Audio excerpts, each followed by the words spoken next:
मुश्किल से राजी हुआ हूं आपके बीच गुफ्तगू करने को। मैं ये भी आपकी एक छोटी सी शिकायत जानता हूं, सिर्फ एक शिकायत है कि भाई आदिल साहब के लिए कि शायद वो कम थे यहां। कुछ बातें झूठ और सच में कितना फख्र होता है मैं बताना चाहता हूं, और सीमांचल आज कहां खड़ा है ये भी बताऊंगा। सबसे पहले जो नए नौजवान हैं, मुझे बोलने का मन नहीं था, इन लोगों ने काफी बोला तो चलो मैं राजी हुआ। यहां से 20 किलोमीटर दूर, हवा में नहीं सिर्फ 20 किलोमीटर दूर यहां पे अजरेल गांव है। इसी बलरामपुर ब्लॉक के अंदर अजरेल गांव है। नए नौजवान बिल्कुल नहीं जानते हैं। मैं एक बार एहसान, बिल्कुल मैं बोलना नहीं चाहता था, पर चूंकि बातें बढ़ गई है तो अब बताता हूं। यही 20 किलोमीटर दूर अजरेल गांव है। आप वहां जाइए और देखिए कि वहां पब्लिक हेल्थ सेंटर खुला है। पब्लिक हेल्थ सेंटर के लिए आदिल हसन साहब के वालिद, हमारे वालिद मोहम्मद अबुल हसन साहब ने 2010 में बिहार के राज्यपाल के नाम पर, गवर्नर के नाम पर रजिस्ट्री की जमीन, जो छुपी हुई बात नहीं है, उस पे हॉस्पिटल बना है, उस पे हॉस्पिटल बना है। घर के बाहर वाले कमरे में पोस्ट ऑफिस है, पोस्ट ऑफिस है, उन्होंने बनवाया। 16 अप्रैल 1989 को अजरेल हॉल्ट बना, जो उन्होंने खून से सींचा है। आदिल सियासत में है, हम लोग कोई सियासत में नहीं है। मैं हिंदुस्तान के आला इदारों में कॉन्स्टिट्यूशन, हिंदुस्तान संविधान पढ़ाता हूं। अब सुनिए, बाकी जगह और सीमांचल में क्या अंतर है।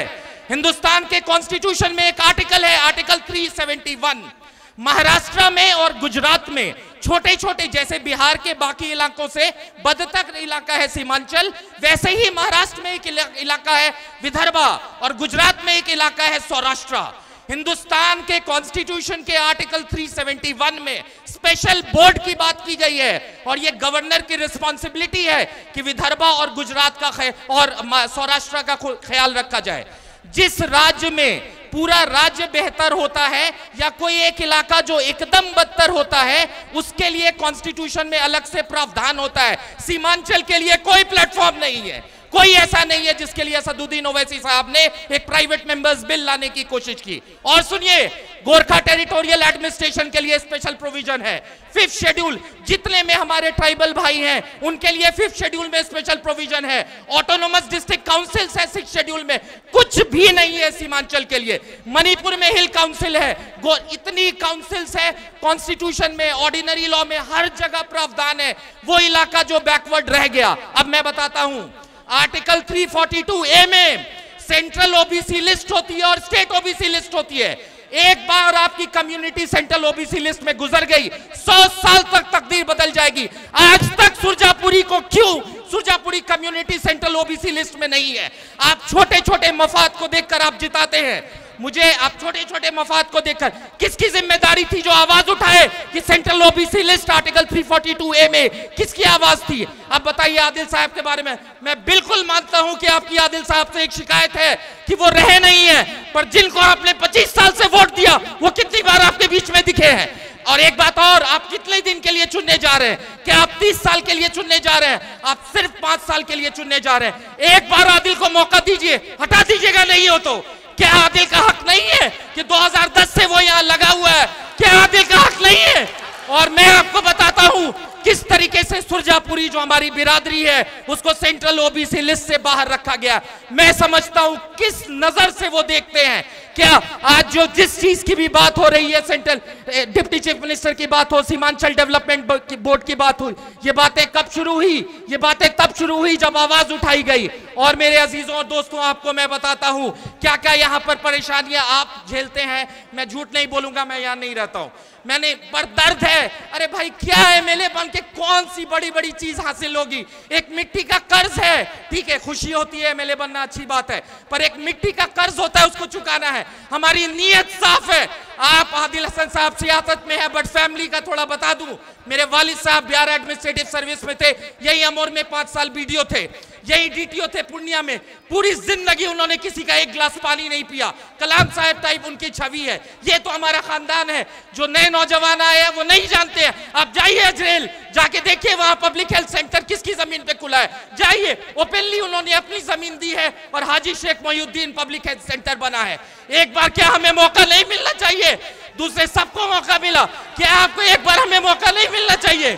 और सुनिए, एक चीज मैं बताता हूं, क्यों नहीं? जब आर्टिकल 371 में सौराष्ट्र और विदर्भ के लिए हो सकता है, आर्टिकल 371A में नागालैंड के लिए हो सकता है, आर्टिकल 371F में सिक्किम के लिए हो सकता है, आर्टिकल 371G में मिजोरम के लिए हो सकता है। कर्नाटक में एक इलाका है बिदार रीजन। अभी कांग्रेस की गवर्नमेंट ने, मैं किसी भी पार्टी से, कोई भी ऐसे पार्टी को कुछ नहीं बोलना चाहता, पर अभी 2011 में के बाद आर्टिकल 371J ऐड किया गया है कर्नाटक के लिए। तो कर्नाटक के लिए ऐड हो सकता है, तो क्या सीमांचल के लिए ऐड नहीं हो सकता है? भाई मंच से आप कृपया सीमांचल के लिए ऐड नहीं हो सकता है। आप लोगों की एक शिकायत दूर की जाएगी। अरे भाई कितने दिन के लिए चुन रहे हैं? 5 साल के लिए चुन रहे हैं ना। एक बार आदिल साहब को मौका दीजिए। मैं बड़े दिल से, ईमानदारी से आपसे गुफ्तगू करने आया हूँ। क्या आदिल साहब को एक मौका नहीं मिलना चाहिए? आपने क्या सबको मौका नहीं दिया? आपने क्या हुआ? आप छोटी छोटी चीजों को, यहाँ का मैं देखता हूँ यहाँ क्या होता है। यहाँ 2 लोगों को आपस में लड़वा दो, केस मुकदमा करवा दो, ताकि वो घूमता रहे एमएलए के पीछे। हमारी नीयत वैसी नहीं है, हमारी नीयत वैसी नहीं है। एक बात बताइए, आदिल अगर एमएलए बना, आप टीवी पर देखते हैं पूरे हिंदुस्तान में कहा जो भी पॉसिबल काम होगा, इंशाल्लाह नीयत है कि मरने से पहले इंशाल्लाह देख ले, अगर अल्लाह की मर्जी होगी कि जिस मिट्टी से हम बिलोंग करते हैं, जहां कब्र में हम जाएंगे, कुछ तो हो उसके लिए। क्या आदिल साहब, मैं बहुत ज्यादा सियासत, क्या आदिल साहब को एक मौका नहीं मिलना चाहिए? आपकी शिकायतें जायज है, मैं खुद डांटता हूं कई बार कि आपको रहना चाहिए, क्यों नहीं, लेकिन क्या रोजी रोटी, क्या रोजगार यही है? क्या कोर्ट में वो प्रैक्टिस नहीं करे, थाना या कहीं भी वो क्या काम करे, तो उसको जाना पड़ता है। मैं इंशाल्लाह वादा करता हूं कि अगर आपने आदिल को एक मौका दिया, नहीं बेहतर लगे हटा दीजिएगा। मैं वादा करता हूं कि इंशाल्लाह वो यहां आपके बीच में मौजूद रहेगा और जहां आपके बीच रहेगा। हाँ ठीक है, जो भी पटना जाकर, दिल्ली जाकर इतने सारे अलाइनमेंट्स होते हैं, अगर आपका पर्सनल इखलाक बहुत अच्छा है तो NHAI के प्रोजेक्ट्स भी गुजरते हैं, दिल्ली से भी चीजें होती है, हर जगह हमारे जानने वाले बैठे हुए हैं। मैं उनका नाम नहीं जिक्र लेना चाहता हूं, इतना छोटा मैं नहीं बोल सकता हूं। एक बार पता तो लगाइए आदिल की फैमिली के बारे में, एक बार पता तो लगाइए मोहम्मद अबुल हसन साहब के बारे में, वो शख्स जिसने अपनी पूरी जिंदगी सीमांचल और खासकर सुरजापुरी और जो हमारे शेरशाहवादी सेखड़ा बिरादरी के लिए दे दिया है। बहुत ज्यादा दर्द होता है ये बेदारी को ले, रोता हूं देख के कि लोग घूम रहे हैं उनके पीछे जो पिछले 30 साल से गुलाबी करवा रहे हैं। गरीबी जब तक है तब तक इन पार्टियों का, इनकी रोटी ही गरीबी से है। हम क्यों नहीं गरीबी से लड़ाई लड़े? सबसे पहले हमें इज्जत चाहिए, सबसे पहले हमें इज्जत चाहिए। कोई हमें इस तरह सुरजापुरी और इस तरह कोई, सबसे पहले हमें इज्जत चाहिए। विकास एक एमएलए के हदों में बहुत ज्यादा, ये डिपेंड करता है कि एमएलए कितना डायनेमिक है, पटना में सेक्रेटरी से मिलकर कितना प्रोजेक्ट ले सकता है। तो ये मौका फराहम कीजिए।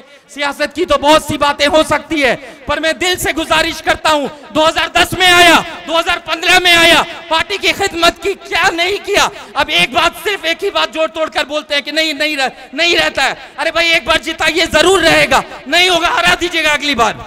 तो मैं आपसे इन्हीं बातों के साथ रुखसत लूंगा कि मैं चाहता हूं कि हिंदुस्तान के कॉन्स्टिट्यूशन में सीमांचल के लिए एक प्रोविजन हो, जैसे बिदार रीजन के लिए हो सकता है, सिक्किम के लिए हो सकता है, गोवा के लिए हो सकता है, मिजोरम के लिए हो सकता है, नागालैंड के लिए हो सकता है, सौराष्ट्र के लिए, सबके लिए अलग अलग प्रोविजन है कॉन्स्टिट्यूशन में, क्यों नहीं है बिहार के लिए? ठीक है, मैं इसके साथ रुखसत लेता हूं और मैं अच्छा शुक्रिया, बहुत बहुत शुक्रिया। बड़ी ईमानदारी और साफगोई से रिक्वेस्ट करता हूं कि आप आदिल हसन साहब को अपना कीमती वोट